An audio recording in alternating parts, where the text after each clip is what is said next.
Got one from here from Aaron. A few episodes back, there were a couple of stories about tear gas. Got my attention.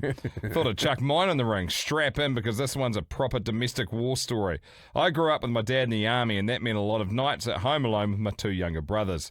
Now, us being boys, there was only one way we communicated, by absolutely fucking battering each other. Don't get me wrong, we love each other now, but back then it was chaos, pure unsupervised WWE smackdown in a 3-bed semi. When it comes to chores, we didn't have a roster. We had what could only be described as a disagreement to a wrestling match ended in everyone reluctantly accepting whatever job they landed with mid-headlock. Mark, this is good. One particular night, while Dad was working a 6 p.m. to 6 a.m. shift, middle brother Stephen decided he wasn't going to do the dishes. Bold move, considering it was my night to do the vacuuming. Words were exchanged. Fists may have flown. It ended up with me using a vacuum hose like some sort of makeshift boa constrictor, choking him out and dunking his head in the dishwater until he either passed out or agreed to scrub the pans. Spoiler alert, he caved. Now, my dad, being military, used to bring home bits of kit that probably shouldn't have left the camp. This time, it was a canister of tear gas spray. The kind of guard service normally kept on their belts. That guard service normally kept on their belts, just casually perched on top of the dining room unit like a decorative can of Hell Mist. No idea why it was there, but it definitely wasn't childproofed.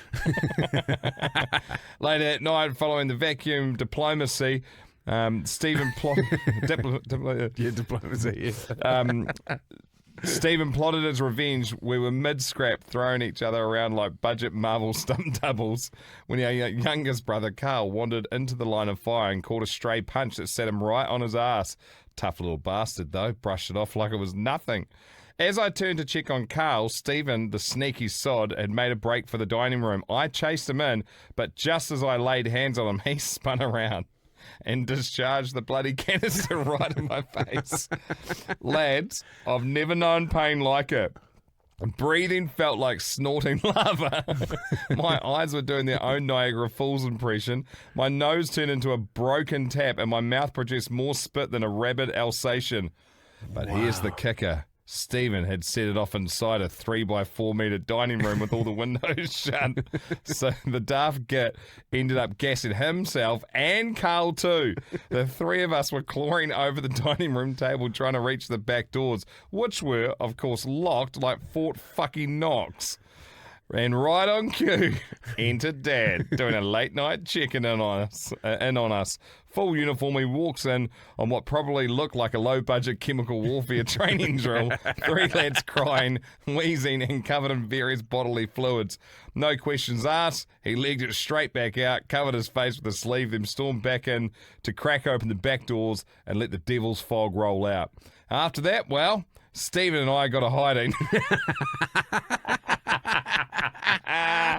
As you'd expect, we ended up the night with our heads in mixing bowls of cold water, trying to wash the acid out of our faces like we'd been dipped in hot sauce and regret.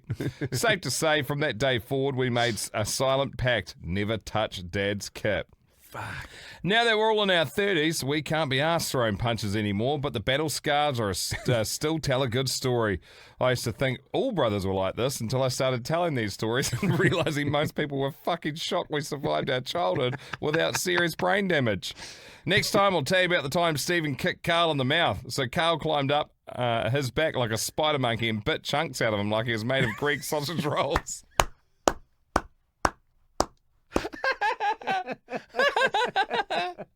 Oh shit.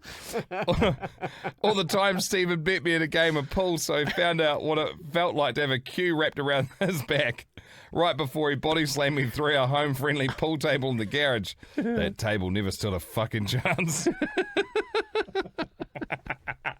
Biting chunks out is fucking so good.